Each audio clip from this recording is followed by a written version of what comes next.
안녕하세요 여러분, 글로벌로드입니다. 트럼프 대통령이 새로운 관세 정책을 전격 발표했습니다. 며칠 전까지는 54%였던 관세가 결국에는 145%까지 인상했습니다. 트럼프 정권이 들어오고 나서 정말 하루하루 말도 안 되게 변화가 되고 있기 때문에 쇼피파이 드랍시핑을 도전하는 여러분들 뿐만 아니라 지금 미국 자국민들이 굉장한 혼란과 충격에 빠져 있습니다. 그래서 여러분들 또한 과연 쇼피파이 드랍시핑이 진짜 끝난 건지 아니면 시작해도 될지 많이 불안하고 혼란스러우실 겁니다. 하지만 지난 영상에서도 말씀드렸지만 저는 개인적으로는 크게 걱정하지 않습니다. 오히려 남들이 이런 위기 속에서 주춤하고 포기하고 있을 때 진입해서 자리를 잡아 나간다면 더 큰 기회라고 생각합니다.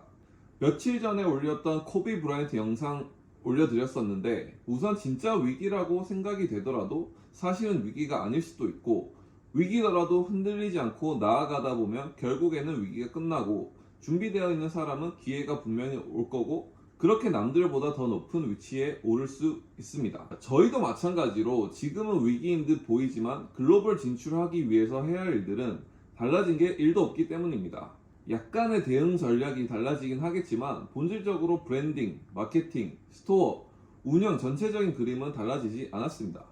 놓고 있을 필요가 없다는 거죠. 또 걱정할 필요가 없는 게, 지금 당장에 미국이 일시적으로 혼란스러운 건 사실이지만 쇼피파이 드랍시핑으로 꼭 미국만 있는 게 아니기 때문입니다. 당연히 미국 시장이 가장 큰 시장인 건 사실이지만 국내에 비해서 훨씬 인구도 많고 구매력도 높은 유럽, 영국, 호주, 이스라엘 등 많은 나라가 있기 때문에 전략적으로 이런 상황에서는 타겟을 바꿀 수도 있다는 얘기죠. 자, 지금 트럼프가 뭐를 얻어내기 위해서 저렇게 막무가내로 관세를 올리고 있는지에 대해서는 확실히 모르겠지만, 미국 증시가 폭락하는 것처럼 미국도 결국에는 엄청난 피해를 입을 수밖에 없기 때문에 어떻게든 타협 지점이 분명히 나올 거라고 생각합니다. 자, 다만 이 상황이 어떤 식으로 흘러갈지 주시하고 대응해 나가야 하기 때문에 무슨 일이 일어나고 있는지에 대해서 한번 말씀드리고, 지금 어떻게 대응해 나가야 할지 말씀드려 보겠습니다. 자, 먼저 새롭게 발표된 관세 내용입니다. 이번 조치는 상호주의 관세라고 해서 미국에게 관세를 부과하는 국가에 미국도 똑같이 내갖겠다는 정책입니다. 자, 기본적으로 모든 국가에 10% 관세가 일괄 적용된다고 합니다. 자, 물론 트럼프가 중국 이외의 국가들, 한국 포함해서 다른 나라들에게는 관세 정책의 상호주의 관세 유예를 발표했습니다. 일단 강하게 액션을 던져서 협상에서 우위를 점한 뒤에 협상하겠다는 뜻이겠죠. 자, 그런데 오직 유일하게 중국에게는 유예를 하지 않고 오히려 145%라는 충격적인 관세를 매겼습니다. 자, 왜 그럴까요? 이번 조치는 단순한 경제 정책이라기보다는 트럼프식 협상 전략이라고 보는 게 더 정확합니다. 자, 예를 들어 멕시코와 캐나다에게는 국경 통제를 강화하라는 압박을 하면서 관세를 지렛대로 사용하고 있고요. 중국에 대해서는 펜타닐 문제까지 끌어들여 외교와 경제 두 가지 압박을 동시에 걸고 있는 상황입니다. 그리고 발표 직후 다른 나라엔 90일 유예를 주겠다고 말한 것도, 자, 강공 후 타협이라는 트럼프 특유의 협상 방식이죠. 이 모든 흐름을 보면 지금 관세는 단순한 수치가 아니라 정치적 협상의 도구로 활용되고 있다는 걸 알 수 있습니다. 자, 트럼프가 계속해서 협상의 여지를 남겨두고 있는 이유이기도 합니다. 이런 관세는 멈추지 않으면 미국이나 중국이나 서로 망할 수밖에 없습니다. 그리고 더 중요한 변화가 하나 있습니다. 바로 디미니미스 조항 폐지입니다. 이 조항은 기존의 $800 이하의 제품은 미국 입국 시 관세가 면제되는 규정이었어요. 드랍시핑 셀러들에게는 관세가 붙지 않아서 조금 더 적은 비용으로 물건을 매입할 수 있었는데요. 하지만 이번에 이 규정이 사라집니다. 이제는 금액과 관계없이 모든 제품에 관세가 부과되는 거죠. 예를 들어서 우리가 $5에 소싱하던 제품이 관세 포함 7, $8 이상으로 오를 수 있는 거죠. 자, 똑같은 금액으로 판매를 할 경우에는 내 손에 남는 수익이 적어지거나 아니면 똑같은 수익을 가져가기 위해서는 판매가를 올려야겠죠. 자, 현재로서는 30%에서 90% 부과 또는 $1만 넘어도 $25 관세 적용 같은 이야기들이 있지만 공식적으로 확정된 세부 방식은 없는 상황입니다.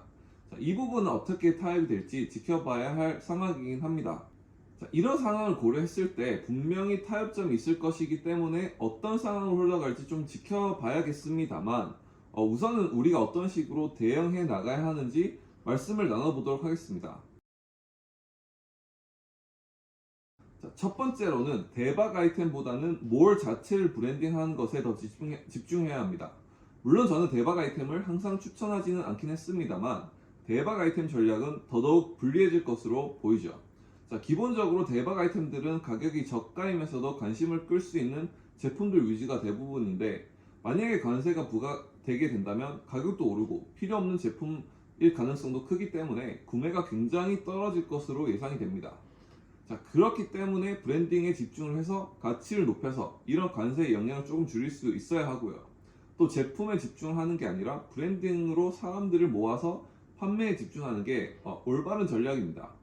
참고로 테무와 시인같이 저렴한 가격으로 승부를 보던 기업들도 이 위기를 타파하기 위해서 브랜딩 전략을 고려하고 있다고 합니다. 자, 그리고 두 번째로는 이 상황이 마무리되기 전까지는 다른 나라를 우선적으로 집중해보는 방법도 있습니다.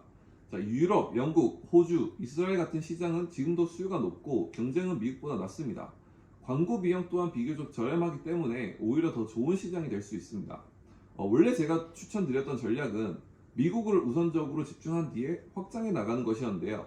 자, 이런 상황에서는 미국에서 통하는 브랜딩을 만들어가는 전략에 집중을 하되 다른 국가에서 인플루언서와 유료 광고를 돌리는 전략으로 가면 됩니다. 미국 시장이 제일 큰 시장이긴 하지만 세상의 변화에 따라서 더 매력적인 시장도 많기 때문에 탄력적으로 대응해 나가는 것이 중요합니다. 자, 그리고 마지막으로는 고객들이랑 이 상황에 대해서 솔직하게 빠르게 커뮤니케이션을 강화해야 합니다. 제가 올렸던 영상 중에서 미국의 손님에 관한 영상을 올렸었는데요. 세상이 어수선한 상황에서는 배송 지연이라든지 관세 이슈에 대해서 솔직하고 정중하게 안내만 하더라도 신뢰와 고객을 동시에 잡으실 수 있을 거예요. 그리고 마지막으로 지난 영상에서도 말씀드렸던 게 쇼피파이 드롭시핑의 셀러들만의 문제가 아닙니다.